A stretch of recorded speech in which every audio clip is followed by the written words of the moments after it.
Today we will study transverse vibration using transfer matrix method. This particular method earlier we studied for torsional vibration case. We have seen the advantage of this method, that this can be applied to multi-rotor system, and we have seen that this particular method, once we develop the point matrix and field matrix for the disc and the shaft, we can able to use this for larger system also. In torsional vibration case, the size of the matrices was small, that was 2 by 2 matrix, but we will see that for transverse vibration these matrices, point matrix and field matrices, will be of larger size, especially when we will be considering both plane motion of the rotor in transverse direction, especially when we are considering either the gyroscopic couple in the system, then because these two plane motions are coupled. So, we will be having the size of the matrices 16 by 16 of that order, but with the single plane motion we will be having the size of the point matrix and field matrix of the order of 4 by 4. So, let us see what are the things we will be covering in this particular lecture. So, transverse vibration by transfer matrix method, free and forced vibration both we can able to analyze. And this similar to the torsional vibration case, we will be having point and field matrices development for transverse vibration, and similar to the torsional vibration case, we will be having overall transfer matrix concept, and then we can able to apply the boundary condition of the problem to either solve free vibration or forced vibration.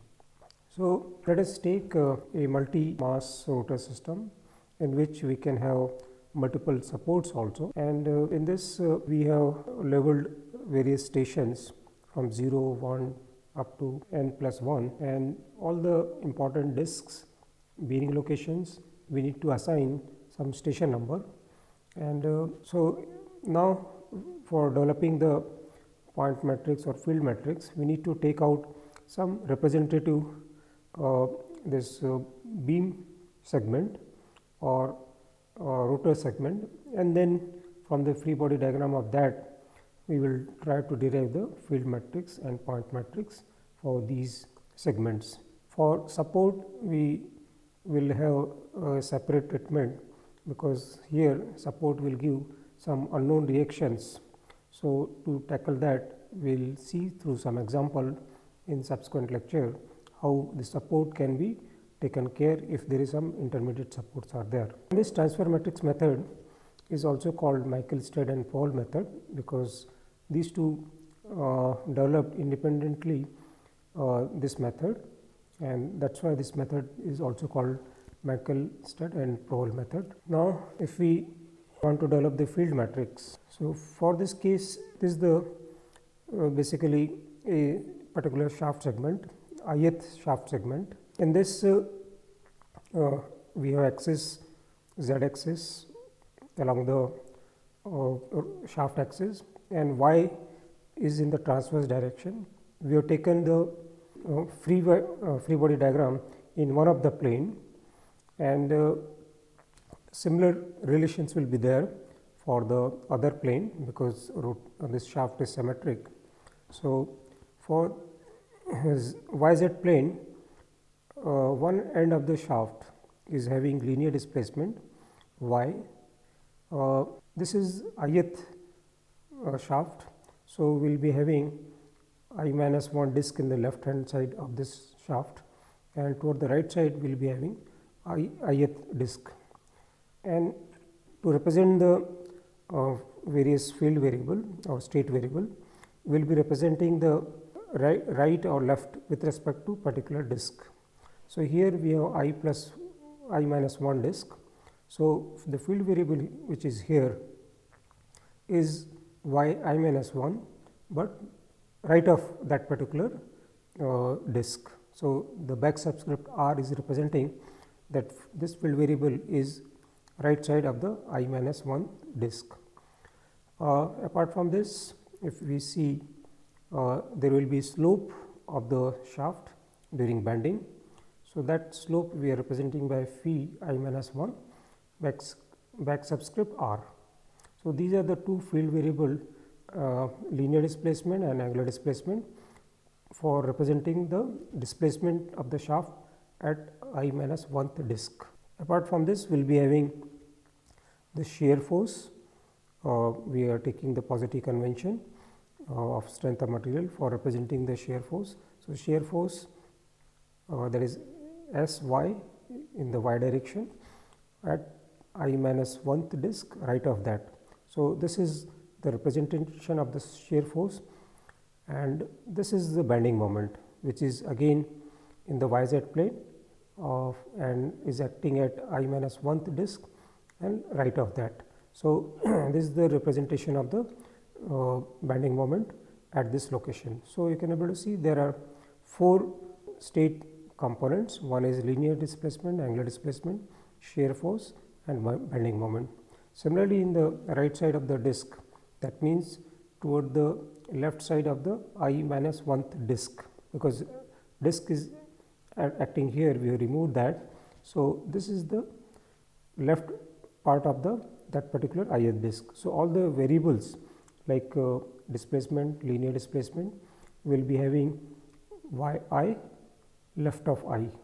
So, L is representing that this particular displacement is representing left of the ith disk, and this particular is the angular displacement, the slope. So, basically if we want to see the ith shaft, this is the ith shaft. Here we have ith disk and here we have I minus 1th disk.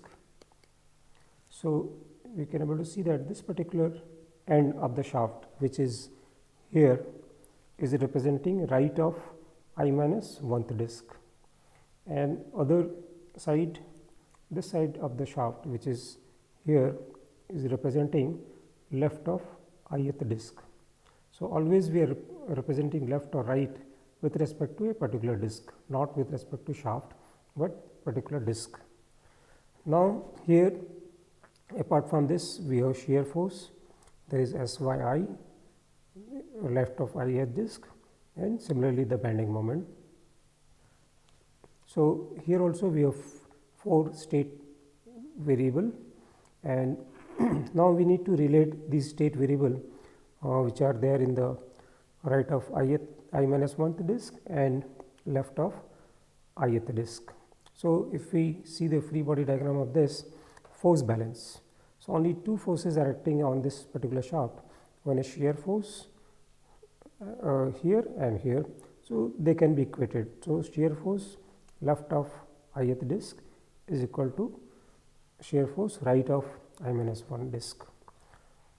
And bending moment, for bending moment maybe we can take this moment about, let us say here left of the this shaft. So, we will be having this moment equal to this moment plus this shear force and moment arm. Moment arm is nothing but the length of the shaft. So, and because this shear force is acting here itself where we are taking the moment, so this will not contribute to this moment. So, this is the moment balance, and using this first relationship we can able to see, because both the shear force are same. So, even we can able to replace the left with the right, so there will not be any change. So, you can able to see that now we have represented the field variable here, all are in the left side, and here all are in the right side of the ith disk. Now we want to relate the displacements. So, now we want to relate the displacement. The linear displacement of this end of the disk, this end of the shaft will be, I am talking about the absolute displacement of this, will be relative displacement of this end with respect to left end and the displacement of this end itself. So, you can able to see there are 2 component of this displacement. One is displacement of this with respect to left end and displacement of this itself. So, to take care of this, we can able to we take two cases. First, we will consider, let us say, this end of the shaft is fixed like this. So, one end is fixed. Now, because of whatever the shear force and bending moment which is acting, what is the displacement of this end we need to calculate. And once we have calculated this, then we need to add to that displacement the displacement of this end itself here. So, let us see in the subsequent slide. Displacement of the left of the ith disc is given by these two terms are coming from the cantilever when we are considering the shaft as fixed. So, from strength of material book we can able to get these relations, that when we have shear force acting, so what is the linear displacement, when we are having this bending moment, what will be the displacement of the free end of the shaft, because we are dealing with the linear system, so they can be combined. So, this is while considering the shaft as flexible and support, left hand support as rigid, that means cantilever case. Now, in the second case we will consider the shaft as rigid, and then we will give the this two displacements, this y and phi displacement to the this end of the shaft, which is now in the second case we are considering as rigid. So, you can able to see that whatever the displacement of the I minus 1th or right of I minus disc is there, linear displacement same will be there. So, we will put this value here, and for the slope, again we need to refer to the figure for slope. So, whatever the slope of this end we are giving, so in this particular case we can able to see that if this is the shaft which is rigid, in the second case if this is the slope of the shaft which is right of I minus 1. So, because of this angular displacement which we are giving to this end, what is the linear displacement of this? This will be slope into length of the shaft. So, this is the same thing we have done here, and because it is going toward the negative y direction, so this negative sign is there. So, we can able to see that the total displacement of the left of ith disc, that means this disc is summation of 4 components. One is linear displacement of the right side of the I minus disc, angular displacement of the I minus right of I minus 1 disc, bending moment and shear force. So, 4 components are there.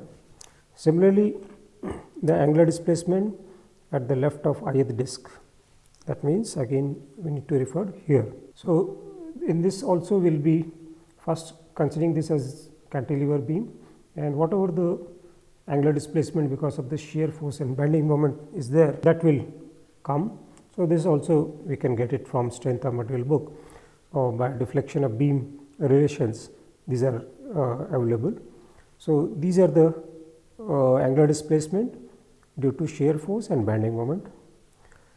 When we are giving a linear displacement of this, there is no change in the slope, because in this particular case shaft, if we are giving a linear displacement like this, there will not be any change in the slope. This is in the second case when we are considering shaft as rigid.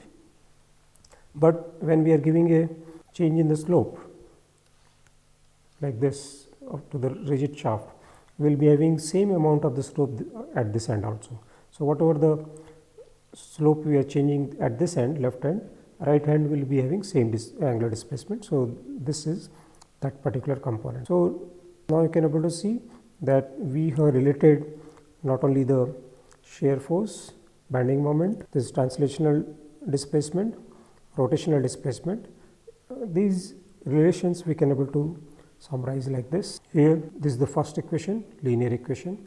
Here we are, if we go back here, you can see this particular moment. Now I am replacing with this moment, because we have already these relations. So, I am just substituting this expression here, so that all the terms in this side is toward the right of ith minor disk terms. Similarly, in the angular displacement case, replace this term, and these are the two relations which we obtain for the shear force and bending moment. There is no change in this. Now we can able to rearrange this equation, and we can able to put them in matrix form. So basically, we are stacking the state vector like this. First linear displacement minus this minus we are taking, so that in matrix all the terms are positive. Then angular displacement, bending moment, shear force. So this particular state vector which we have written is for left of ith disk, this for right of I minus 1 disk, and this is the field matrix which is for ith shaft. Now if you go back to this 4 equations, basically you can able to see this, these are the vector which we have arranged. I think if we put this here, then this will be of the similar form. This is left of I, left of, here all are left of I, and in this side we have right of I minus 1 components. Similar 4 components are there, that means these components which are right of I minus 1, and whatever the coefficients of these are there in the right side, we are keeping in the field matrix. So this is the field matrix. So if you can able to see shear force relation, if you want to see, shear force is at the end, and here because these field variables are getting multiplied with 0, so we will be having shear force in the left of I is equal to shear force toward the right of I minus 1. Similarly, for bending moment, this is for angular displacement, this is for the linear displacement. So basically, if we substitute this here and multiply, we will get all the 4 equations which we have derived this. So we can able to see this is the field variable and field matrix. Earlier in the torsional vibration case, the size of that was 2 by 2, but now it is 4 by 4 matrix. If we have external force, then as we did in the torsional vibration case, we need to modify this field matrix by adding one identity at the lower position. So basically we are adding 1 equal to 1. So you can able to see this field matrix is added all the 0 except the diagonal term, and here also 0. So again, if we substitute this here and this state vector here, if we expand the last equation, we will get this, and because this is identity, so as such it will not affect the equations, but this will help us in putting the unbalanced force which will be there at the disk location when we will be deriving the point matrix. That particular force will come in the last column. So that we will see once we will derive the field matrix point matrix. Now as I told, so we derived the field matrix for one plane motion of the shaft, but generally rotor have both the plane motion, that is in the vertical plane and horizontal plane. So we expect that if we want to analyze the both plane motion simultaneously, then we need to modify this particular matrices to incorporate both plane motion. Also, as I pointed out, when we have gyroscopic couple in the system or damping in the system, then we will be having phase difference of the displacement vector and the velocity component vector by 90 degree, and because of that we will see that we will be getting the complex quantity within the field matrix and point matrix. And to make the as we have seen in the torsional vibration case also with damping, as we have seen in the torsional vibration case with damping, the point matrix and field matrix became complex. But if we want to we work with the real matrices only, we need to separate these matrices, real part and imaginary part separately, and then we can able to recombine these equations so that the matrices are always in the real form. So, for that case, when we are considering both the plane motion and when we want to consider the damping or gyroscopic aspect also, then we need to so here you can able to see this is the state vector which is in the horizontal plane. These two are in horizontal plane, these two are in the vertical plane. In horizontal plane itself we have taken the real component and the imaginary component. That means a state vector which is there in the horizontal plane will be having two component because of the phase, real component and imaginary component. Now, what we have done it, when we are substituting this in such field matrices, we are separating the real part and imaginary part separately and recombining them. So, you can able to see that if we expand these matrices after substituting here, this will be equal to F into this part. So, horizontal real part multiplied by this field matrix and horizontal real part, and left of this particular disk, ith disk, and right of I minus 1 disk. So, basically here you can able to see these field matrices which we obtained earlier are having 4 by 4 size each of them, and we have added the identity also at the end. So, basically this modified matrix is having 17 into 17 size, and if we want to consider damping or the gyroscopic effect or any other aspect, then this is most general form of the field matrix. Only thing, some extra terms will be added up in this if we are considering damping, but as such this is ready for the addition of any other complexity, either in the form of damping or gyroscopic couple or any other complexity which we want to analyze. So, this is the most expanded form of the field matrix which we will be having. And when we will be considering the gyroscopic effect, then we will see that especially the point matrix will get affected, and some of the terms which are here 0 will have some matrices. So, once we are done with the field matrix, now let us come to the point matrix. For that I have taken the free body diagram of the ith disk. Now we will be having linear displacement, there is translational displacement which will be ith of disk. So, because this is a thin disk, so we will be having displacement in the left and right of the disk as same. Similarly, the slope, you can able to see this is the left of ith disk slope and this is the right of that, and because this is a thin disk, the slope will also be same at both ends.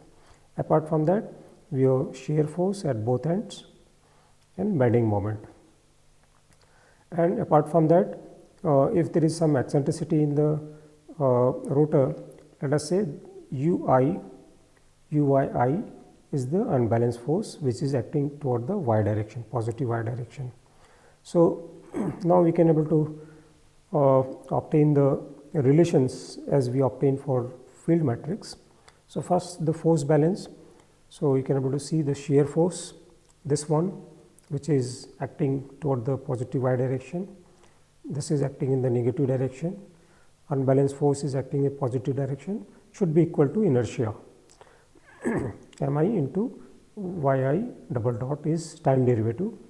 And for harmonic motion, which will be there for free vibration or forced vibration, we can able to write this like this, where omega is spin speed of the shaft. If we are dealing with the free vibration, unbalance will not be there, and this frequency will be natural frequency of the system. Similarly, moment equation, you can able to see this is the write this moment which is in the positive direction. This is negative direction opposite to previous one is equal to the rotary inertia id diametral mass moment of inertia into angular acceleration about x-axis. So, for simple harmonic motion we can able to write this like this. So, these are the shear force and bending moment, moment and force balance. As I pointed out, the displacement, translational displacement at both ends are same, slope is also same. These are the previous moment equation and shear force, the force equation I have written such that all the terms related with the right of ith disk is this side and all the terms which are having left of I terms are this side. So, here all the terms are having L back subscript. Now, these we can able to combine similar to the field matrix.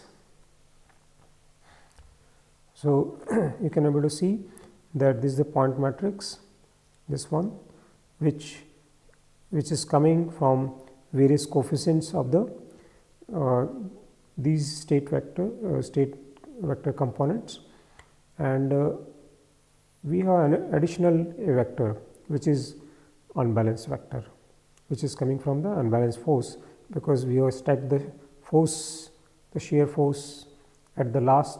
So, it will come at the end. So, basically this equation is, if we expand this equation, the fourth equation, we will get this equation, and this is the last term which is corresponding to the external force.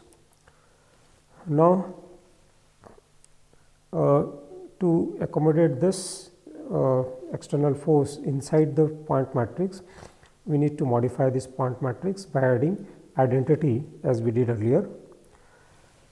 So, if we add identity, and so now we can able to see that we can able to include this external unbalanced force inside the point matrix, which we will be calling as modified point matrix. So, basically this fourth equation, if we substitute this point matrix here, state vectors here, if we expand the fourth equation, we will get the same equation as the previous one, this one, but now this unbalance is there inside the matrix. Now, on the same lines as we did for the field matrix, if you want to analyze both plane motion, also if you want to analyze damping or gyroscopic effect, we need to have both plane state vector and their real part and imaginary part components. So, again I am expanding that thing here. So, you can able to see point matrices are here. So, here again the size of the modified point matrix is 17 into 17. Here we have the component of the unbalanced force in vertical direction or horizontal direction, real part, imaginary part, real part, imaginary part of the vertical direction. So, here additional force, external force vectors are coming, and so these are from the unbalanced force. So, you can able to see that the state vector for such case is this is in horizontal plane, these two, this is in vertical plane, the real part and imaginary part. So, size of this state vector is again 17 into 1. This will be same for the field matrix state vector also. We have derived the field matrix and point matrix. Basically, for most of the case we will be analyzing single plane motion. So, point matrix and field matrix which we will be considering will be 4 by 4 size, or if there is unbalance then it will be 5 by 5 size. But that 17 into 17 size of the field matrix and point matrix I have just illustrated.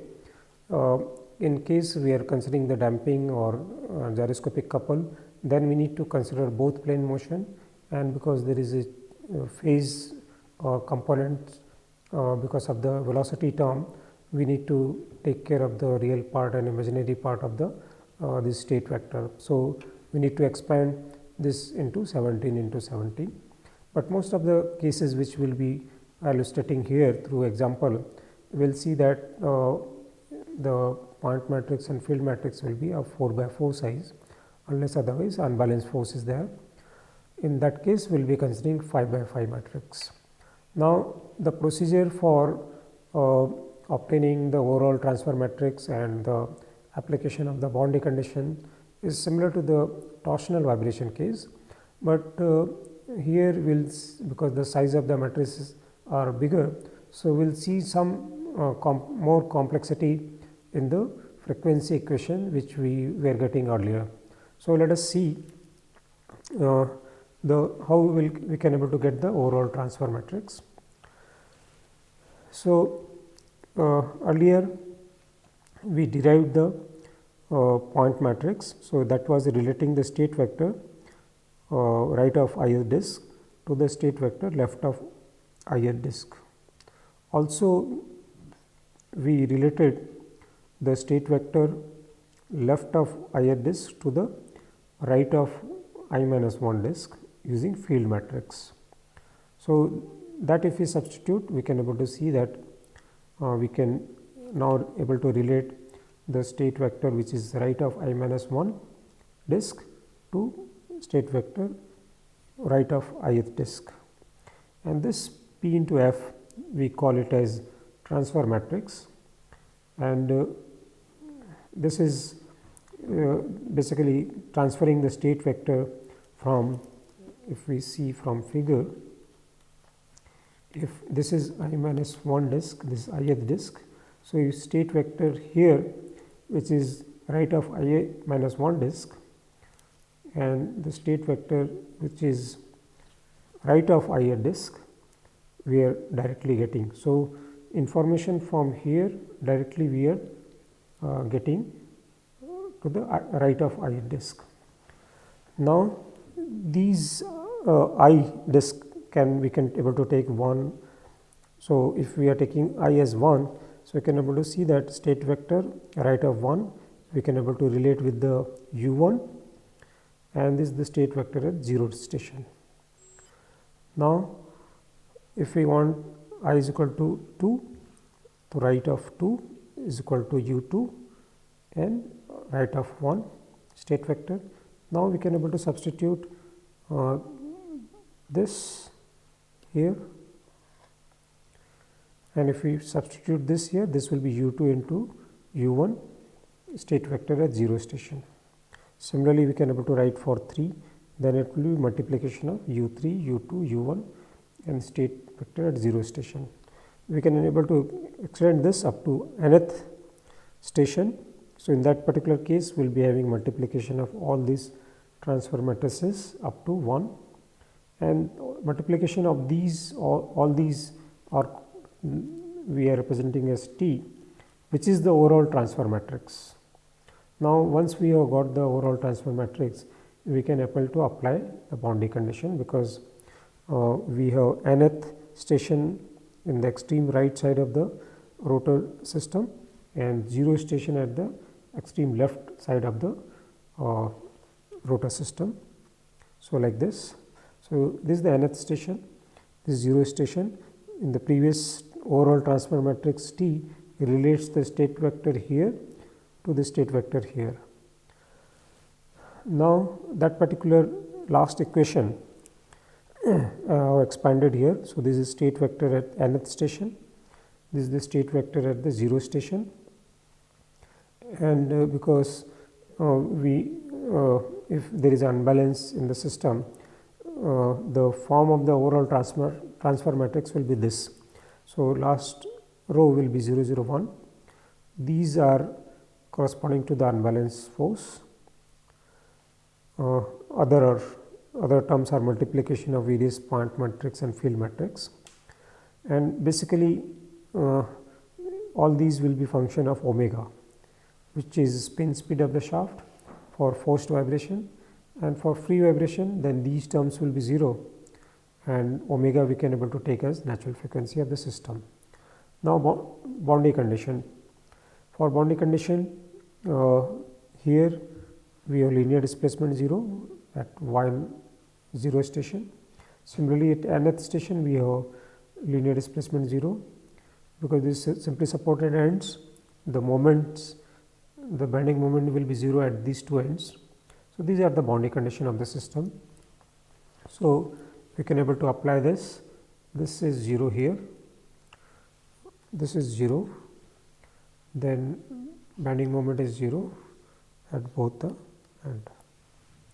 Now, you can able to see that we can able to take out the first row and third row, because in the left hand side, which is a vector, we have 0 values in this entry.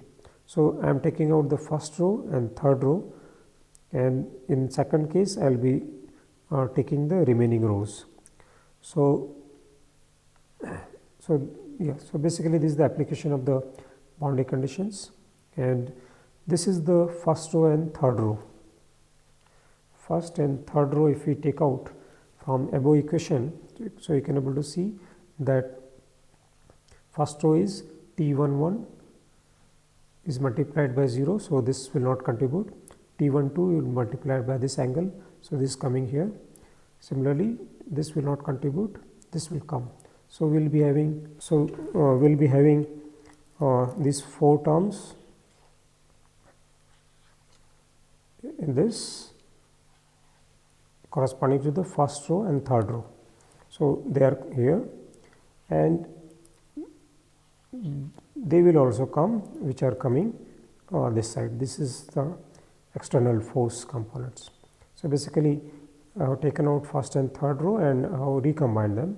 Similarly, the second and fourth row, if I take out, I will get this equation. This is from the second and fourth row. So here also the unbalanced terms are coming.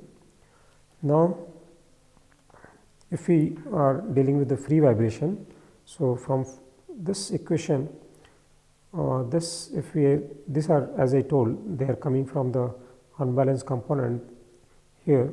So these terms will be 0.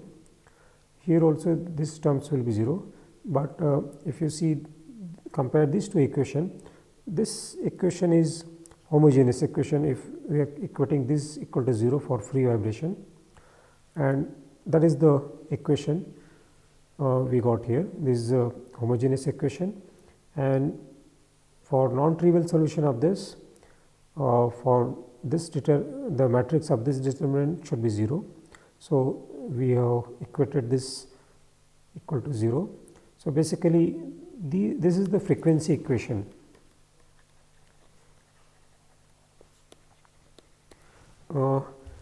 This T12, T34, all these are basically their function of natural frequency terms. All T terms are function of natural frequency term. So basically here we expect a polynomial. For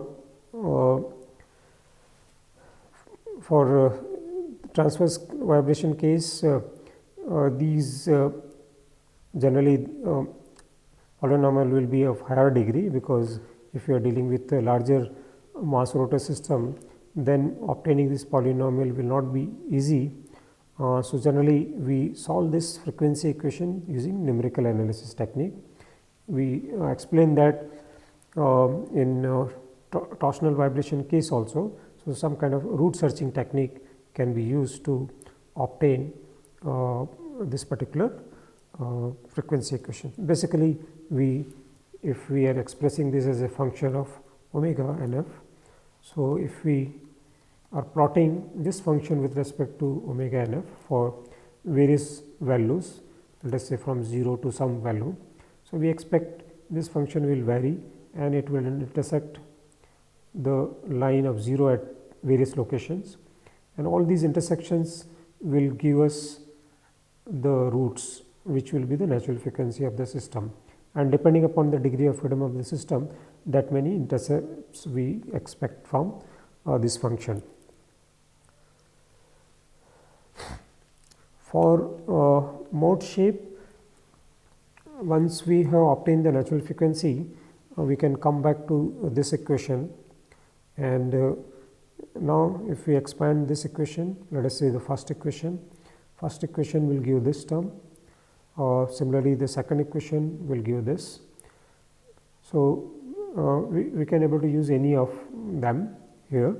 So if we have so here we have related the state vector at 0 station. There is shear force with the angular displacement. Now this is the equation, the second set of equation which we obtain, this one. So here we are equating this equal to 0 because there is no unbalanced force, and using this equation here. Now let us assume this angular displacement as unity. So we will be obtaining the mode shape with respect to this reference. So I have substituted that as 1 here, and this shear force which is at the 0 station then will be given by either this or this, because now this is 1. So this we are substituting here. So now you can be able to see that the state vector, which is angular displacement at nth disk, and state vector, that is shear force at nth disk, is known. If we see the boundary condition at nth disk, we have linear displacement 0 because this is simply supported case, and angular displacement we are taking, we can able to get from here, because now phi x n will be given by the first equation here.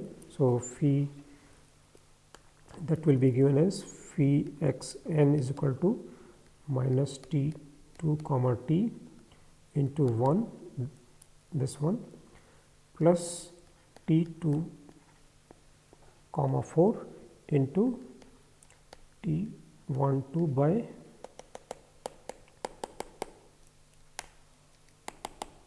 t 1 2 by t 1 4, this term. So you can able to see that we know this vector here. So this will be substituted in the second place. Then the third place is for bending moment, that is 0 for simply supported case, because nth disk we already seen is having this boundary conditions. Now the shear force will be given by this. So T 42 into 1 and T 44 into this term will give us the shear force. So we know the state vector at nth station completely, and once we know state vector at one station completely, we can able to use transfer matrix to transfer back the state vector from one station to another. So we need to know only state vector at one location. So these can be used in the previous transfer matrices which we developed here to get back the various state vector in between. Now once we have got all the state vector, we need to pick up the linear displacement separately, angular displacement separately, and at various stations whatever the displacements are there. If we want to plot the linear displacement, we can pick up various linear displacement from various state vectors and we can plot them, or if we want the angular displacement, we can pick them up from these state vectors. So we have seen how to obtain the natural frequency and the mode shape. If we want to solve the force vibration, again we need to come back to the previous two equations, so which we obtained from first and third row. So here now we are not keeping this unbalanced force as 0.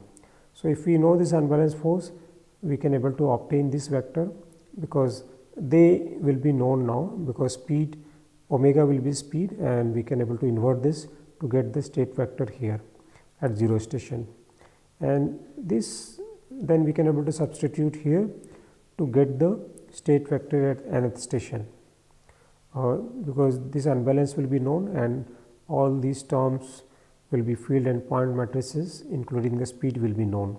So, we can able to see that we can able to obtain these responses for various speeds, and we can able to plot the response with respect to speed, how they vary. So, this is how we can able to analyze the forced vibration in the system. So, basically if we are interested in one of the station that is transverse vibration, linear vibration. So, with respects to speed we need to solve this several times. So, one speed at a time we will get one point, for another speed we will get another point like this. So, we can able to get the response like this. Through numerical example we will illustrate how we can able to get the this kind of response in subsequent class. Now, can conclude. No?